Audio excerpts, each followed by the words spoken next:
Good morning. Right now at 6:30, a bitter dispute between neighbors. Why the argument is centered around the First Amendment. I was doing projects inspired by locations around Buffalo to spark memories. This week's Great Kid is helping the past to come alive again for people with memory loss, and she's doing it one masterpiece at a time. And he's out. The Georgia state lawmaker who exposed himself and used racial slurs on national TV Sunday night resigns. From the station on your side, Channel 2 News Daybreak starts now. Good morning, 6:31 now on your Wednesday morning, and as you can see, it is a rainy Wednesday at that. It sure is. Hey, good morning, Patrick. Good morning. What's going on? A lot going on this morning. Yes, breaking news. It's still raining. Really? When's the last time that happened on Daybreak? I know, right? that you bring an umbrella up to the roof. I'm like, what is this contraption that opens up into a red spread and protects you from the elements? It's an umbrella. You haven't needed one, right? There we go. Take a look. There's the rain. You can see it on radar right now, and it's a soaking rain for everyone. We've got a needed rain for the Niagara Frontier. You got... All right. Thank you very much, Dave. This morning, we are hearing a secretly taped conversation between President Donald Trump and his former lawyer, Michael Cohen, about whether to pay cash or bury a story about an alleged affair with the Playboy model. The conversation happened 2 months before the 2016 election and just a few weeks after a tabloid paid the Playboy model from the Valley, Karen McDougal, for her story about the alleged affair. CNN releasing an audio recording between then presidential candidate Donald Trump and Cohen. When it comes time for the financing, which will be... Listen, what financing? We'll have to pay you. So Don't pay with cash. No.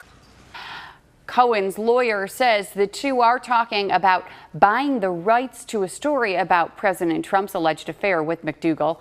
And coming up right after Daybreak, the Today Show will have much more on the coverage of those secret tapes. That's just in 25 minutes right here on Daybreak. Back here in Western New York, Buffalo police are investigating an attempted kidnapping in the city's Lovejoy neighborhood. Police say someone stole the car of a woman who was helping a friend move garbage totes on Central Avenue. The woman's car was running with a 4-year-old in the back seat when someone jumped in and drove off. The car was found in the Goodwill parking lot on William Street about 15 minutes later. Luckily, the child was not hurt. Pop star Demi Lovato is said to be in stable condition this morning after being hospitalized from an apparent overdose. The 25-year-old singer has struggled with substance abuse in the past, but announced earlier this year that she was celebrating 6 years of sobriety. Since then, though, Lovato debuted a single in which she revealed that she did suffer a relapse. We'll take a look at this. There's a flag in Silver Creek that's getting a lot of attention. That flag right there. It's getting attention on social media this morning. The Martin family lives next door to the neighbors who they say they used to get along with until about a year ago. And that's when their neighbors blame them and their chickens for causing cancer in their dogs. And then their neighbors started hanging Nazi symbols and graphic content that we can't show on TV. The Martin family called the police, who told them that there's really nothing that they can do. Meantime, that neighbor, Todd Schilling, who lives next door to the Martins, doesn't agree with their story. He says the Martins have put up harassing signs of their own in the past and allowed their chickens to get into the neighbors' yards. Our Kelly Dudzik spoke with an attorney asking him about the signs in this specific situation. If you're the neighbors here, in this case, is there anything you can do to make the neighbor take down his signs? I can't think of anything other than maybe some technical sign ordinance at the local level. Basically, as long as it's not provoking an immediate fight, like in a bar or on a street corner, or creating a risk of a riot, the First Amendment is pretty close to absolute.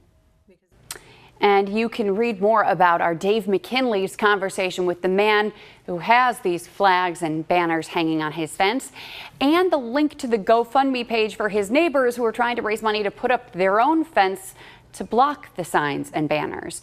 All of that information is on WGRZ.com. It has been nearly 2 years since the owner and chef of Zoe Restaurant on Transit Road in East Amherst was shot and nearly killed during a late-night robbery at the restaurant. Well, tonight at 6, Channel 2's Scott Levin talks with Chef Alex as they discuss his road to recovery after 9 surgeries and a roller coaster of emotions. Fortunately, law enforcement caught up with the gunman, who, believe it or not, was a former employee at the restaurant and someone Chef Alex once called his go-to guy. He would always say to me, "Thank you for giving me this chance, because without you, I wouldn't be going anywhere." And he thanked me numerous times over the course of time that he was with us. Thank you, boss. Thank you, sir. I appreciate it. So I don't know if a switch went off. I don't know what happened, but one day he just stopped showing up. Once again, join us tonight at 6 for Scott Levin's original report. Well, new information this morning, Georgia State Representative Jason Spencer is resigning. A spokesman for Georgia's House Speaker says the representative will step down at the end of the month. Spencer said that he was tricked by comedian Sacha Baron Cohen into acting provocatively during Cohen's Showtime series, Who is America? Spencer has since apologized, but he will also be losing his position. Well, there have been a lot of people who have gotten in trouble in Sacha Cohen's videos over the years. Well, that is for sure. And this is sort of an interesting new show where he is putting people in these provocative situations to see how do you react and what would you do. Mm-hmm. All right, it is coming up on 6:39 right now. Let's head up to the roof right now. Patrick needed the umbrella a few minutes ago. Still need it up there, Patrick? We do. There's directions that came with it, luckily. So I knew how to operate the thing. A little out of practice up here. Quakes, volcanoes, all sorts of stuff. But this is, if you look deeper, I asked this young gentleman what he thought of science, and this was his reaction. I thought very appropriate. I think that's called the dab. It's the dab. The dab. Is it a dab? And the guy on the right, just joyous as ever. Again, thank you kids for having me out there. They were totally into it. They listened to me, which is a first. Wow. Wow, some kids listening to you. That's awesome. I'm sorry, what'd you say, Patrick? Yeah, right. Thanks very much. 6:40 on Daybreak. Coming up next, we will introduce you to this week's great kid who is helping to create memories for these senior citizens, one masterpiece at a time.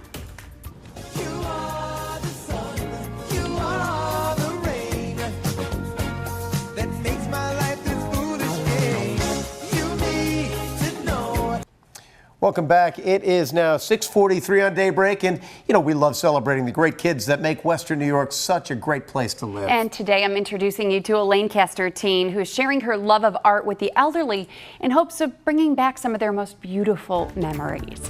It's time for this week's Great Kid. So we're painting these butterflies today. She's just a student at Lancaster High School, but here at Greenfield Health and Rehabilitation Center, Genevieve Fontana is an art teacher, a therapist, and friend. Are these okay? I think it's all up to what you would like to do. This 16-year-old began volunteering here last year as part of her service project for the Girl Scouts' most prestigious honor, the Gold Award. That looks great. It's really perfect. I mean, I love art and I love to help people.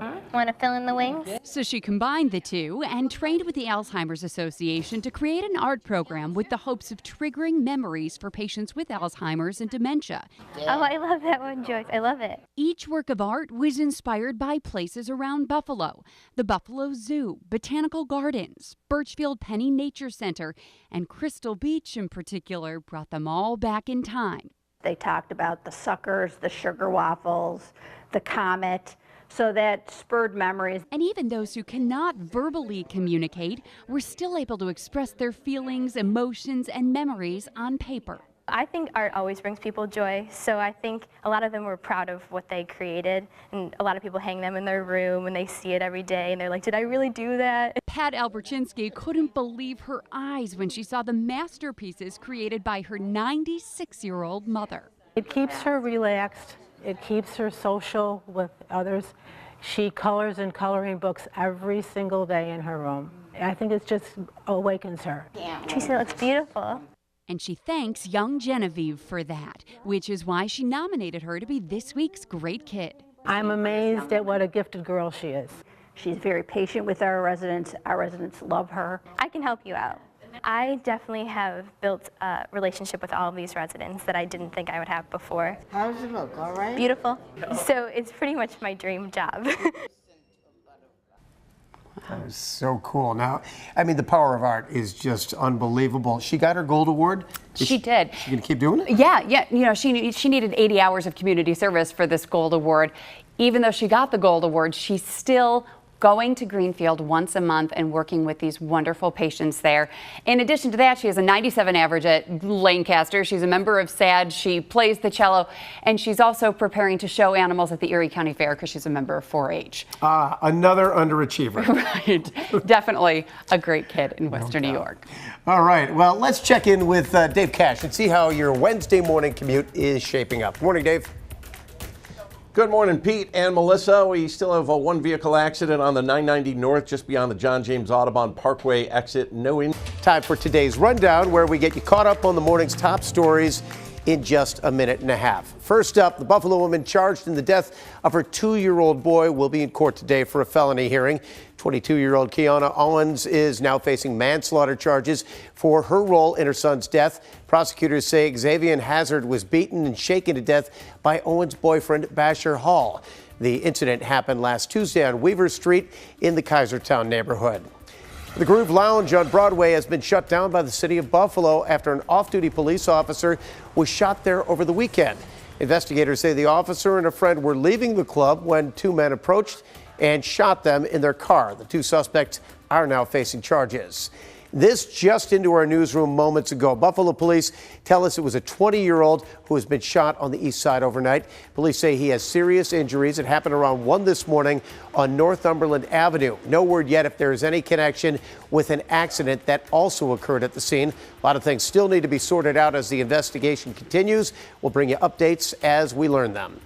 Today, the Buffalo Gay Alliance will host the 3rd annual Gay Alliance Blood Drive. The blood drive runs from noon until 6 tonight at the Greater Buffalo American Red Cross on Delaware Avenue in the city. The annual Ronald McDonald House 5K gets going at 6:30 tonight in front of the house on West Ferry in Buffalo. The runners will be out on the streets on your screen before ending up back near the house on West Ferry. And finally, one person is waking up a multi-millionaire this morning. California State Lottery says last night's winning Mega Millions lottery ticket was sold in San Jose. Last night's jackpot, $522 million, just one ticket.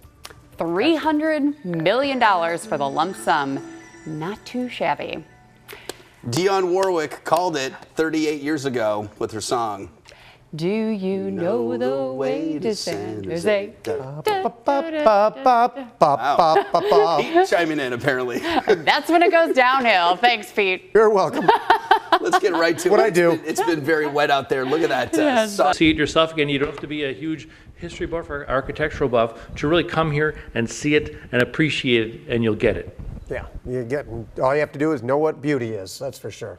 Very nice, Kevin. Thank you. And thanks for joining us, everybody, here on Daybreak. We'll see you back here tomorrow.